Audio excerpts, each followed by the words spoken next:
अंतरी थोडी कीव धरा, तुटतील शिरा बाबांच्या. कानी पडता इतुकी अक्षरे, बाबा स्थानावरून सत्वरे. घेऊन आपुला सटका निज करे, भूमी प्रहारे ताडिली. चढली वृत्ती दुर्धर क्षोभा, समोर कोण राहील उभा.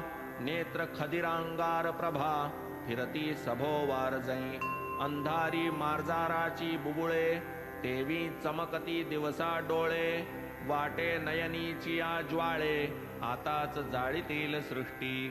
सटक्याचे टोक दोहाती धरले, पोटाची या खळगीत खोचले. तुझे खांबात समोर रोविले, घट्ट कवळिले खांबाला. सटका लांब सव्वा हात, शिरला वाटे सबंध पोटात.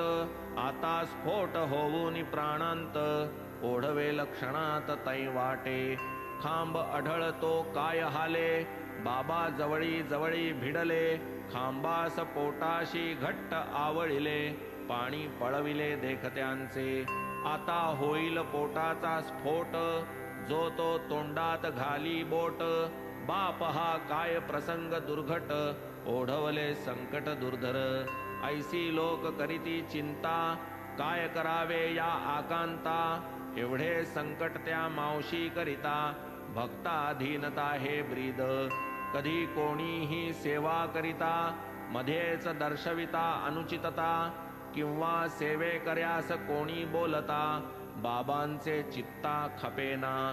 भक्ता प्रेमळा आले जीवा, मावशीबाईस इशारा द्यावा. साई बाबांस आराम व्हावा, परिणाम यावा का ऐसा. असो देवास आली करुणा, शांतता उद्भवली साईंचे मना.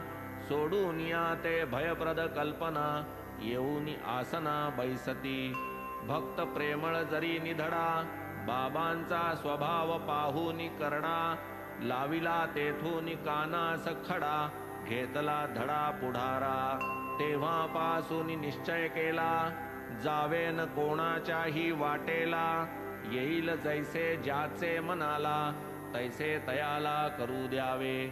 समर्थ स्वये सामर्थ्यवंत, निग्रहानुग्रह ज्ञानवंत. गुणावगुण सेवक जनात, आपण किमर्थ पाहावे. एकाची सेवा साईस सुखकर, दुजयाची ती असती प्रखर. हे तरी निजबुद्धीचे विकार, खरा प्रकार आकळेना. असो आता हा थट्टा विनोद, घेणारा घेईल यातील बोध. साई कथा रसामोद,